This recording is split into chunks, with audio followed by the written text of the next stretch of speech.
Hello साथियों, मैं आप सभी का स्वागत करती हूं अपने चैनल हिंदी भाषा देश की आशा पर। आज हम पढ़ने वाले हैं Hindi net JRF UP TGT PGT KVS के लिए हिंदी साहित्य के इतिहास का आदिकाल का सेकंड वीडियो है। आदिकाल से रिलेटेड जितने भी क्वेश्चन आए हैं आज तक कॉम्पिटिटिव एग्ज़ाम में, सारे क्वेश्चन हम इस वीडियो में देखने वाले हैं। उसमें से एक वीडियो हम डाल चुके हैं, दूसरा वीडियो ये है, और ऐसे ही अभी इस पर 2-3 वीडियो और बनेगा आदिकाल के बस क्वेश्चन पे। फिर उसके बाद ऐसे ही आदिकाल के बाद आगे के सब काल देखेंगे। और ऐसे और वीडियो पाने के लिए हमारे चैनल के जितने भी हम डाल रहे हैं सभी प्रीवियस ईयर क्वेश्चन आपको एक जगह मिल जाए, देखने के लिए हमारे चैनल को सब्सक्राइब करें और लाइक करें, शेयर करें। स्टार्ट करते हैं। इसके पहले वाली वीडियो हमने 50 क्वेश्चन देख लिया है। अभी हम चालू करते हैं यहाँ से क्वेश्चन नंबर 51। क्वेश्चन नंबर 51 स्वयंभू की कृति का नाम है पद्म पुराण, महापुराण, पाहुण दोहा, पौम चर्यो। क्या नाम है? पौम चर्यो। क्वेश्चन नंबर 52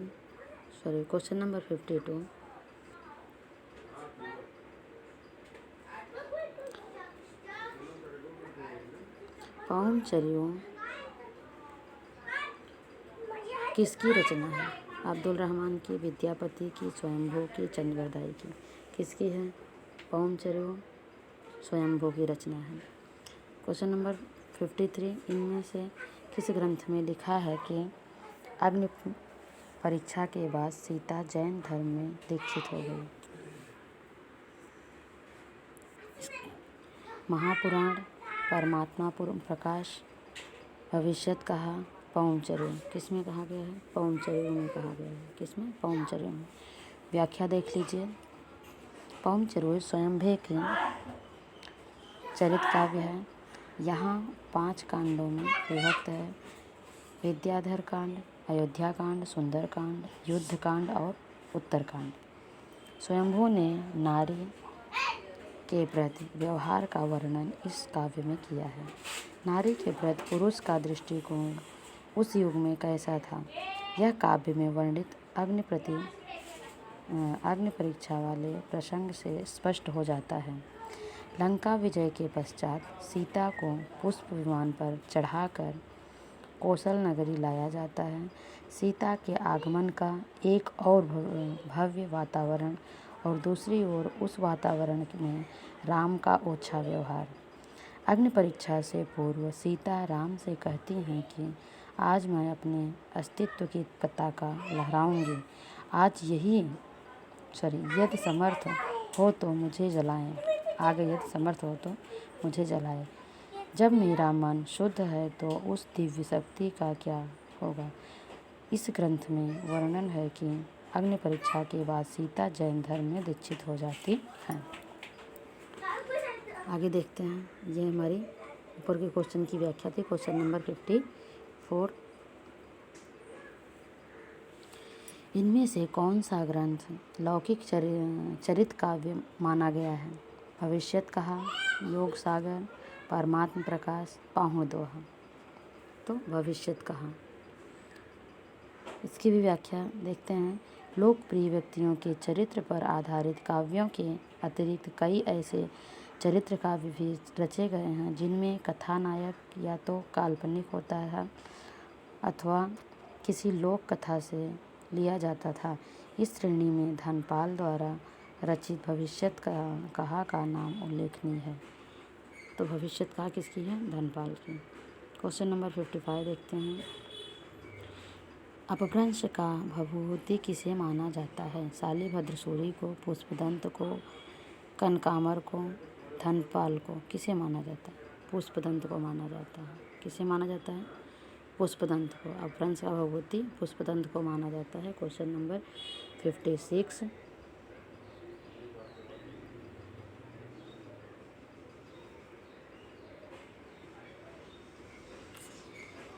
निम्नलिखित में से कौन सी रचना पुष्पदंत की नहीं है? महापुराण, जय कुमार चर्यो, जसहर चर्यो, पौम चर्यो। कौन सी नहीं है? पौम चर्यो नहीं है। पुष्पदंत की रचना पौम चर्यो नहीं है।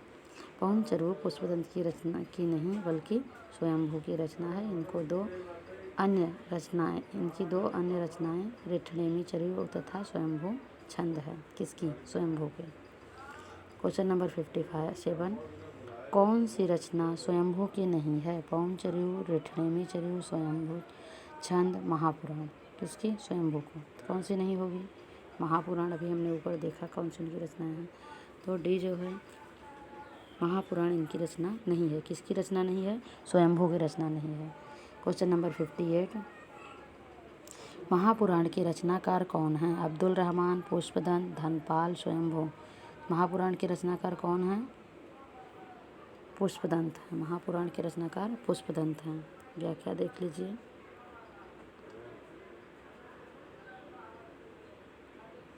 अपभ्रंश के दूसरे कवि पुष्पदंत हैं। कौन से कवि? दूसरे कवि। पहले कौन थे? स्वयंभू थे। दूसरे कौन है? पुष्पदंत। इनकी 3 रचनाएं मिलती हैं, महापुराण, जय कुमार चरु तथा जसहर चरु। महापुराण में अनेक घटनाएं और चरित्र हैं। इसमें कवि ने 63 महापुराणों की जीवन घटनाओं को वर्णन का विषय बनाया है। प्रसंगवश इसमें राम कथा को भी स्थान मिला है। Question number 59,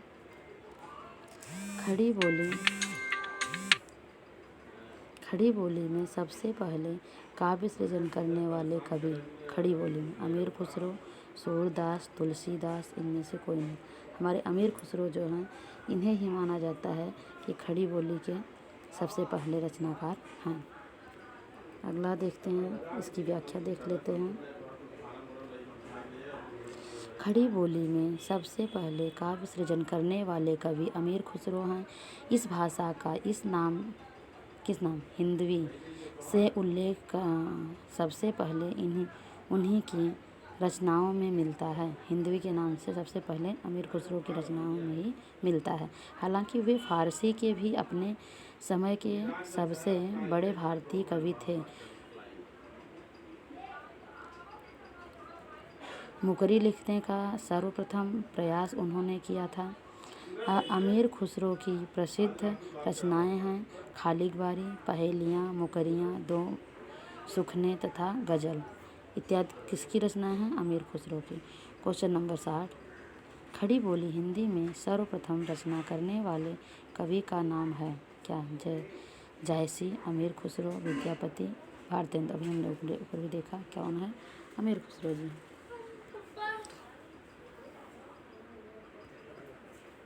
question number 61,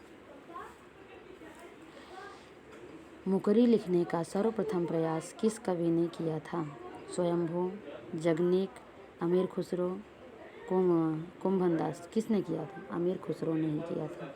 question number 62, अमीर खुसरो की पहेलियों तथा मुकरियों का क्या उद्देश्य है? पृथ्वीराज चौहान की वीरता का वर्णन करना, अलाउद्दीन और हमीर के युद्धों का वर्णन, मनोरंजन के माध्यम से लोक व्यवहार की शिक्षा।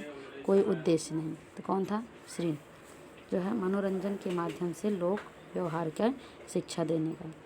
व्याख्या देख लेते हैं। अमीर खुसरो के बारे में कहा जाता है कि वे बड़े विनोदी और सहृदय व्यक्ति थे। जनजीवन के साथ घुल मिलकर काव्य रचना करने वाले व्यक्तियों में खुसरो का महत्वपूर्ण स्थान है।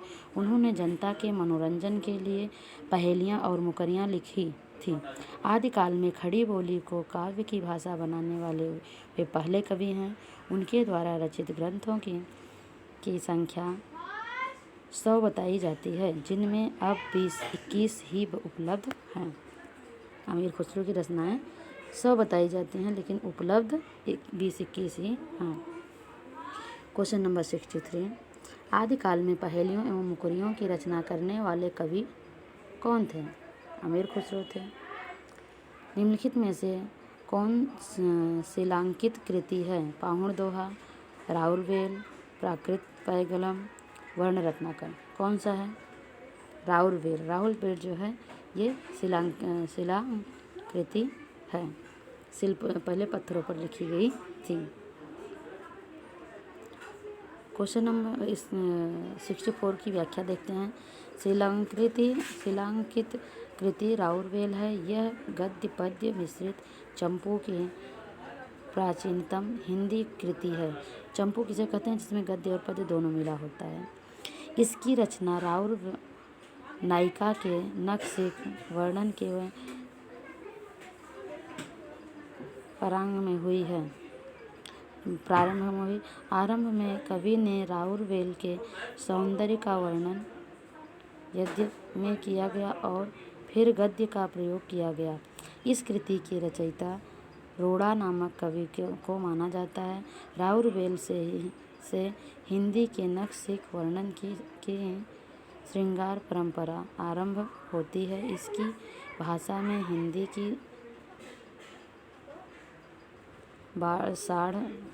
60 बोलियों के शब्द मिलते हैं, जिनमें राजस्थानी प्रधान है। कौन सी? राजस्थानी। अगला क्वेश्चन देखते हैं 65। राउरवेल किस तरह की रचना है? गद्य पद्य मिश्रित चंपू, शुद्ध काव्य, नाटक, प्रेमाख्यान क्या है? अभी हमने ऊपर व्याख्या देखी थी, गद्य पद्य मिश्रित चंपू। क्वेश्चन नंबर 66, निम्नलिखित में से कौन सा व्याकरण ग्रंथ के रूप में प्रतिष्ठित है? राउरवेल, उक्ति व्यक्ति प्रकरण, वर्ण रत्नाकर, वलय माला। कौन सा है? बी, उक्ति व्यक्ति प्रकरण। ये देखो, ये सारे क्वेश्चन प्रीवियस ईयर के हैं। इसके पहले किसी न किसी कॉम्पिटिटिव परीक्षा में पूछे गए हैं। यहाँ पर किस परीक्षा में पूछे गए हैं और किस सन में पूछे गए हैं, दोनों क्वेश्चन के सामने लिखा हुआ है। आप देख के समझ सकते हैं कि एक टॉपिक से कितने महत्वपूर्ण क्वेश्चन बनते हैं।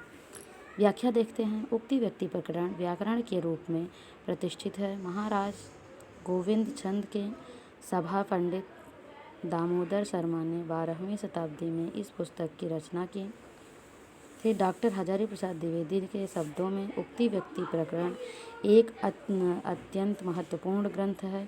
हिंदी व्याकरण की ओर उस समय ध्यान दिया जाने लगा था, यह भी इस पुस्तक से सिद्ध होता है।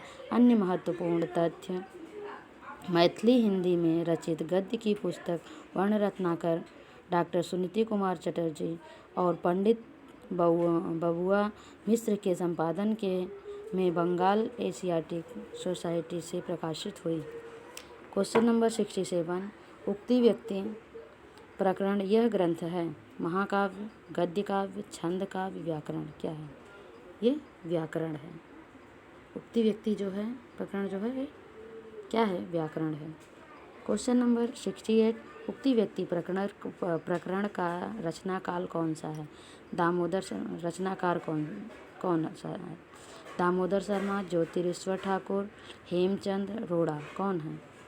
दामोदर शर्मा जी हैं। कौन है?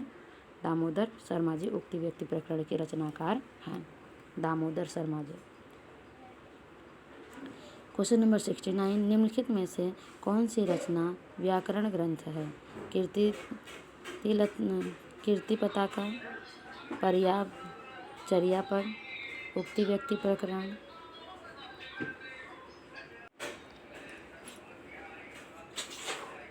ज्योतिरीश्वर ठाकुर, रोड़ा, हेमचंद। कौन है? ये होगा।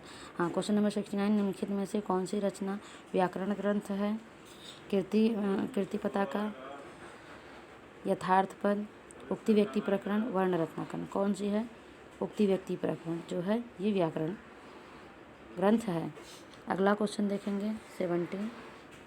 इसकी पहले व्याख्या देख लेते हैं। नहीं, क्वेश्चन नंबर 70 देखेंगे, फिर उसकी व्याख्या देखेंगे। इनमें से कौन सी भाषा आदिकाल की है? ब्रजभाषा, खड़ी बोली, डिंगल पिंगल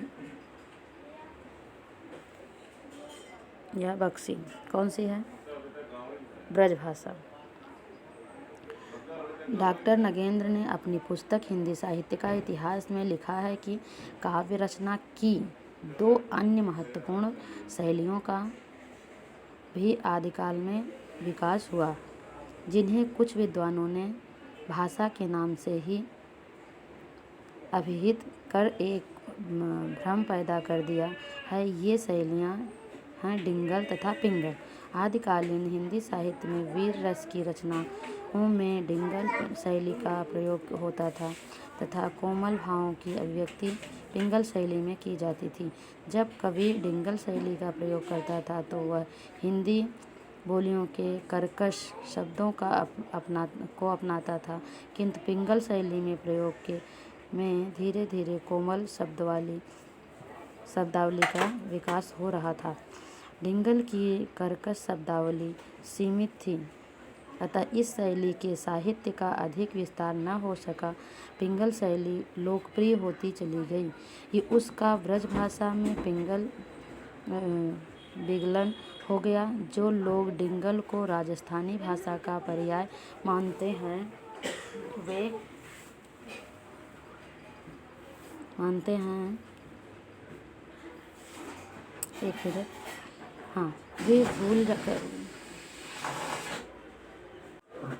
भूल करते हैं।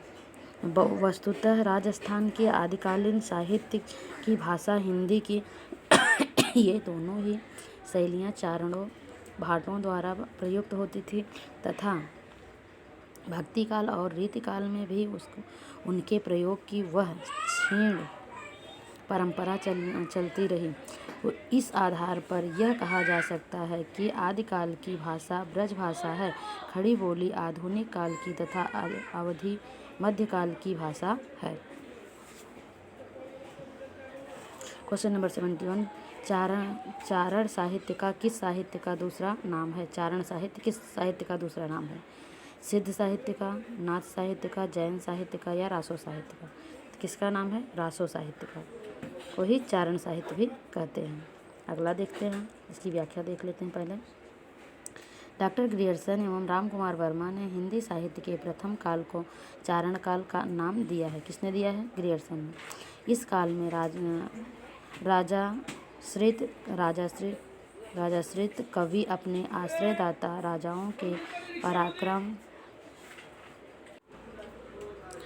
पराक्रम पूर्ण चरित्रों या गाथाओं का वर्णन करते थे।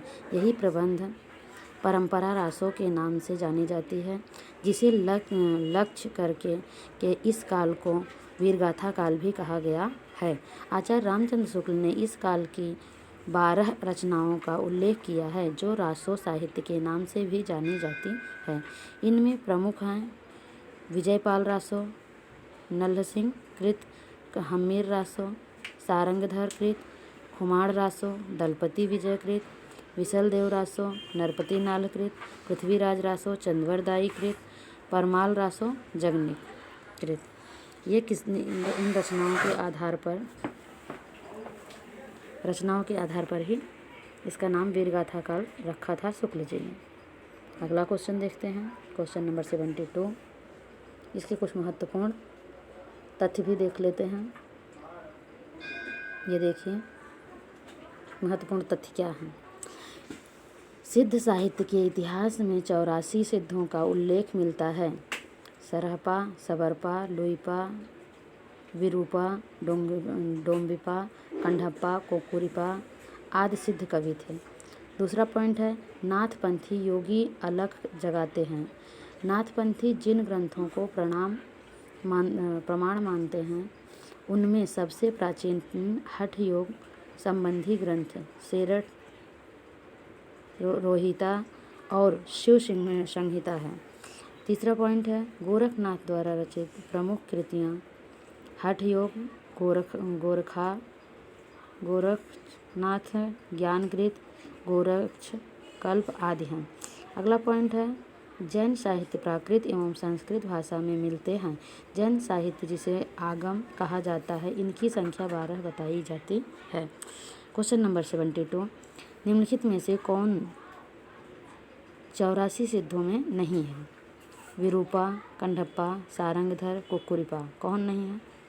सारंगधर जी नहीं है। क्वेश्चन नंबर 73, सिद्धों की संख्या कितनी मानी जाती है? 84, 65, 72, 66। कितनी मानी जाती है? 84 मानी।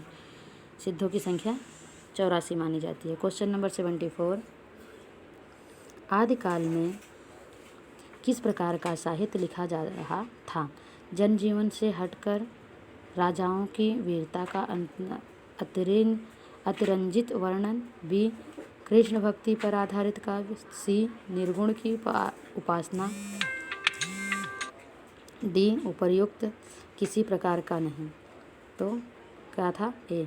जनजीवन से हटकर राजाओं की वीरता का वर्णन, अतिरंजित वर्णन किया जा रहा था। आदिकाल में कवि क्या थे? राजा के आश्रय में थे और राजा की प्रशंसा में रचनाएं करते थे। क्वेश्चन नंबर 75, रासो ग्रंथ किस भाषा में लिखे गए थे? खड़ी बोली, ब्रज भाषा, अवधी, डिंगल पिंगल। किस में लिखे गए थे? ब्रज भाषा में। थोड़ी सी व्याख्या देख लें। रासो ग्रंथ ब्रज भाषा में लिखे गए थे। डिंगल पिंगल शैलियाँ थी राजस्थानी की अनुसृत या परंपरा के अनुसार पृथ्वीराज रासो की रचना ब्रज भाषा में हुई। क्वेश्चन नंबर 76, वीरगाथा कालीन रासो काव्यों की निम्नलिखित में से किस विषय पर वर्णन नहीं है? आश्रयदाताओं का अतिरंजन पूर्ण वर्णन। दूसरा, इतिहास और कल्पना का मिश्रण। सी. कृष्ण लीला का प्रतिपादन। डी. युद्धों का सजीव एवं वर्णन। तो कौन सा नहीं है? सी. कृष्ण की लीलाओं का वर्णन आदिकाल में या वीरगाथा काल में नहीं मिलता, क्योंकि आदिकाल और वीरगाथा काल दोनों एक ही है। व्याख्या देखें। वीरगाथा कालीन रासो काव्यों में कृष्ण लीला का प्रतिपादन नहीं किया जाता था। इस काव्यों में आश्रयदाताओं का अतिरंजन पूर्ण वर्णन, इतिहास और कल्पना का सम्मिश्रण तथा युद्धों का सजीव एवं गद्यात्मक वर्णन पाया जाता है। क्वेश्चन नंबर 75, हिंदी साहित्य के 700 से 1400 ईस्वी के कालखंड को ग्रियर्सन ने क्या नाम दिया? संधिकाल, प्रारंभिक काल, चारण काल, अपभ्रंश काल। क्या नाम दिए थे? ग्रियर्सन ने चारण काल कहा था। ग्रियर्सन जी ने क्या कहा था? चारण काल। आगे व्याख्या देखते हैं। हमने कुछ क्वेश्चनों की व्याख्याएं भी, तो जहाँ से क्वेश्चन अलग होता है टॉपिक थोड़ा, वहाँ हम क्या व्याख्या दिए हैं। क्यों? व्याख्या से क्या होता है, एक क्वेश्चन से रिलेटेड हम कुछ व्याख्या देख लेते हैं और फिर उसकी विधि आधार पर क्वेश्चन आंसर देखते हैं, तो क्वेश्चन हमारे दिमाग में बैठ जाता है। इसलिए हमने जगह जगह पर व्याख्या भी रखी है। हिंदी साहित्य के 700 से 1400 के कालखंड को सर जॉर्ज ग्रियर्सन ने चारण काल नाम दिया है। वे इसका प्रारंभ 640 ईस्वी के आसपास स्वीकार करते हैं। नोट: अधिकतर विद्वानों ने की कृतियों में ग्रियर्सन द्वारा काल विभाजन 700 से 1300 ईस्वी उद्धृत मिला है, जिसे उन्होंने चारण काल कहा है।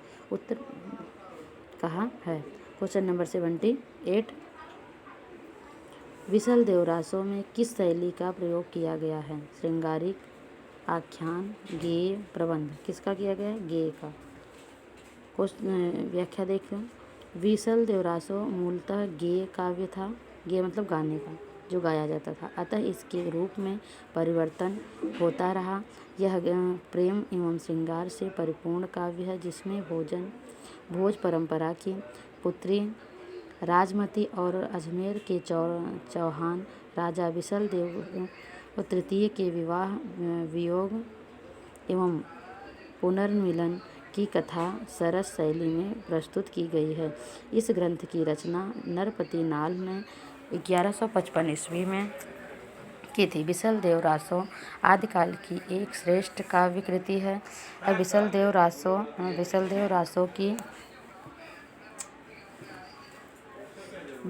रासो की श्रृंगार परंपरा का आदिकाल में ही अंत नहीं हो जाता है, विद्यापति से होती है हुई यह परंपरा भक्ति काल में प्रेमाख्यान काव्यों की तक पहुँची, कृष्ण भक्तों को भी प्रभावित किया और रीतिकाल में जाकर इसका सरस श्रृंगार काव्य के रूप में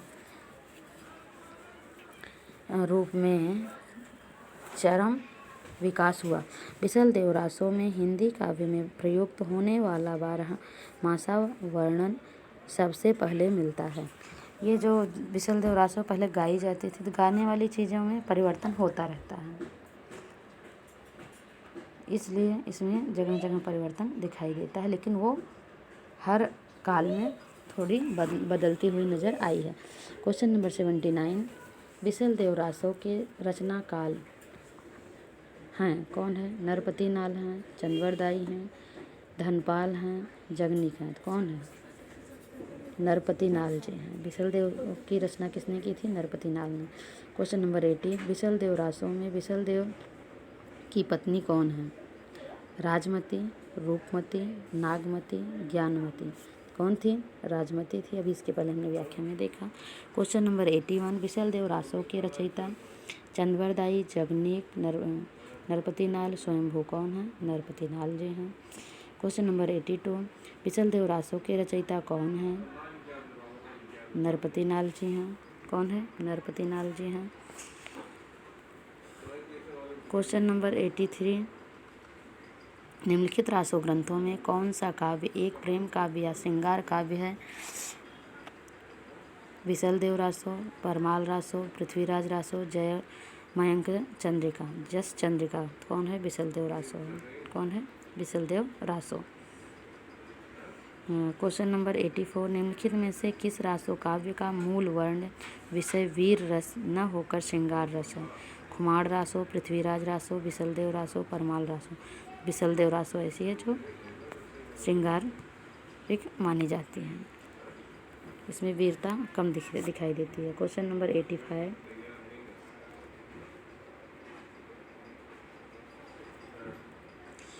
राजमती से रूठकर बिसल देव कहाँ गया था? कर्नाटक, उड़ीसा, तमिलनाडु, आंध्र। कहाँ गए थे? उड़ीसा गए थे। कहाँ गए थे? उड़ीसा। व्याख्या देख लीजिए। बिसल देव रासो में राजा भोज परमार की पुत्री राजमती और अजमेर के चौहान राजा बिसल देव तृतीय के विवाह वियोग और पुनर्मिलन की कथा सारांश सरस शैली में प्रयुक्त की गई है। इसमें वर्णित है कि राजमती की बातों से रुष्ट होकर रवाभिमानी राजा बिसल देव उड़ीसा, अब जो उड़ीसा में है, चला गया था। 12 वर्ष तक राजमती उसके विरह से दुखी रहती है। वह राजभवन की दीवारों को कोसती हुई वन में रहने की कामना करती है। सामंती जीवन में के प्रति गहरी अरुचि का जीवन चित्र इस काव्य में मिलता है। इसमें बिसल देव रासो में। अगला क्वेश्चन देखते हैं 86, किस रासो ग्रंथ को आलखंड के नाम से जाना जाता है? चंद्रवरदायी का पृथ्वीराज रासो, नरपति नाल का बिसल देव रासो, जगनिक का परमाल रासो, दलपति विजय का खुमार रासो। तो कौन सा? जगनिक का परमाल रासो जो है इसे आलाखंड के रूप में माना जाता है। व्याख्या देखते हैं। जगनिक के परमाल रासो ग्रंथ को आलखंड के नाम से जाना जाता है। इसमें महोबा उत्तर प्रदेश के वीर आल्हा और उदल की वीरता की गाथा, उत्तर प्रदेश के अवध और मध्य प्रदेश के बुंदेलखंड की सर्वाधिक लोकप्रिय वीर गाथा है। 1865 ईस्वी में चार्ल्स इलियट ने जिस आलखंड का प्रकाशन कराया था वह मौखिक परंपरा पर ही आधारित है। इसी प्रति के आधार पर डॉक्टर श्याम सुंदर दास ने परमाल रासो का पाठ निर्धारण किया और उसे नागरी प्रचारणी सभा से प्रकाशित कराया। क्वेश्चन नंबर 87, उत्तर प्रदेश में आलखंड के नाम से कौन सा काव्य रचित है? हमीर रासो, बिसल देव रासो, परमाल रासो, खुमार रासो। तो कौन सा था? परमाल रासो अभी हमने देखा। क्वेश्चन नंबर 88, आल्हा और उदल के चरित्र को वीर गीतात्मक काव्य के रूप में रचने वाले कवि कौन थे? भट्ट केदार, श्रीधर, जगनिक, चंद्रवरदायी। जगनिक जी थे। Question number 89,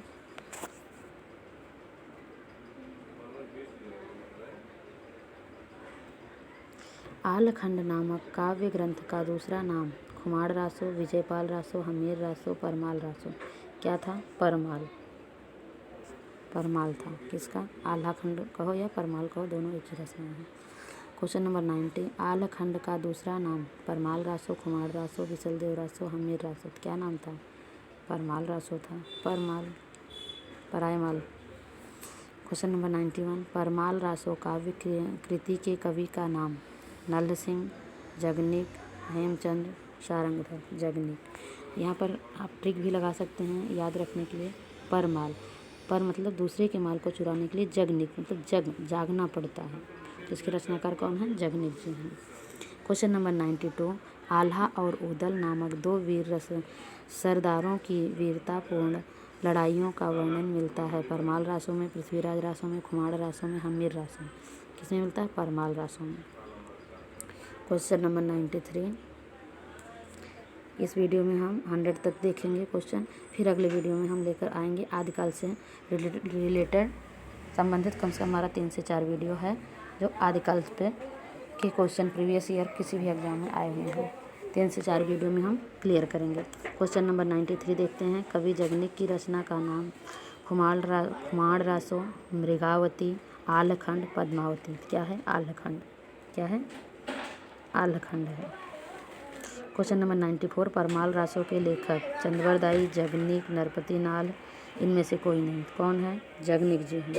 question number 95, Alha और ऊदल किस राजा के समर्थक थे? परमाल के, जगनिक के, कीर्ति दत्त के, औरंगजेब के। किसके थे? परमाल के थे। क्वेश्चन नंबर 96, इसकी व्याख्या थोड़ा सा देख लीजिए। आल्हा और ऊदल राजा परमाल के दरबार में के सामर्थ्य थे, जिनकी वीरता का वर्णन जगनिक ने परमाल रासों में किया है। क्वेश्चन नंबर 96, 12 बरिस लय कुक्कर जिए और 13 लय जिए सियार, बरिस 18 छतरी जिए जाके जीवन को धिक्कार। किस विधा की रचना थी? सोरठ, कजली, विरहा, आल्हा। कौन सी थी? आल्हा थी। उपर्युक्त पंक्ति जगनिक द्वारा रचित परमाल रासों से ली गई है। इसमें आल्हा और ऊदल नामक दो वीर सरदारों की वीरतापूर्ण लड़ाइयों का वर्णन है। इसमें वीर भावना का जितना प्रौढ़ रूप मिलता है उतना अन्य दुर्लभ है। युद्धों के अत्यंत प्रभावशाली वर्णनों की इस काव्य में भरमार है। इसकी रचना लोक गाथा के रूप में न होकर युद्ध काव्य के रूप में हुई है। यह आल्हा विधा है। कौन सी विधा है? आल्हा विधा। क्वेश्चन नंबर 97, वीर गाथा काव्य के प्रसिद्ध प्रबंध काव्य का क्या नाम है? पद्मावत, पृथ्वीराज रासो, कामायनी या रामचरितमानस। क्या नाम है? पृथ्वीराज रासो। वीर गाथा काल के प्रसिद्ध प्रबंध काव्य जो है पृथ्वीराज रासो को माना जाता है। व्याख्या देख लीजिए।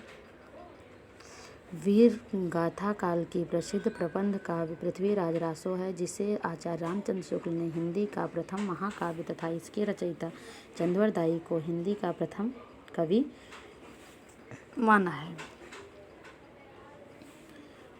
पृथ्वीराज रासो के 4 संस्करण प्रसिद्ध हैं।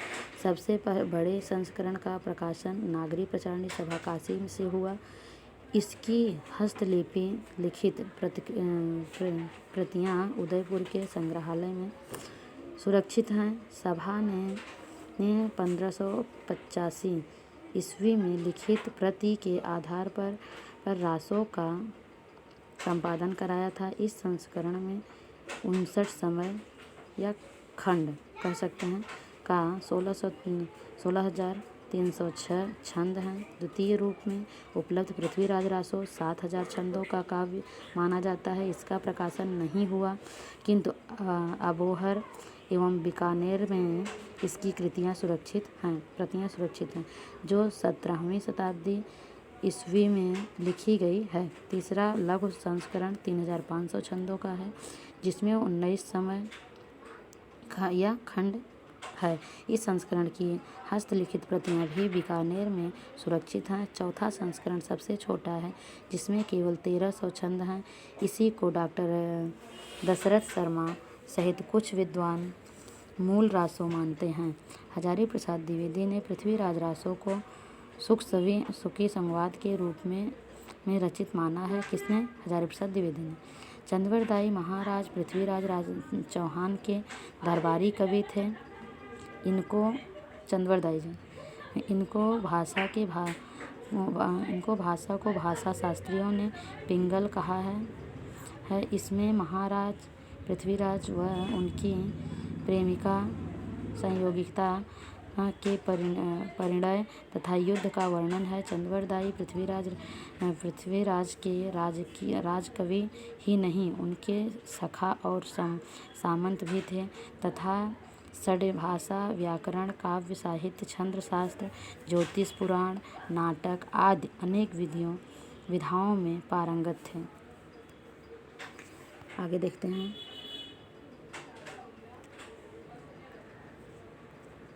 क्वेश्चन नंबर 98, रामचंद्र शुक्ल ने हिंदी का प्रथम महाकवि किसे माना है?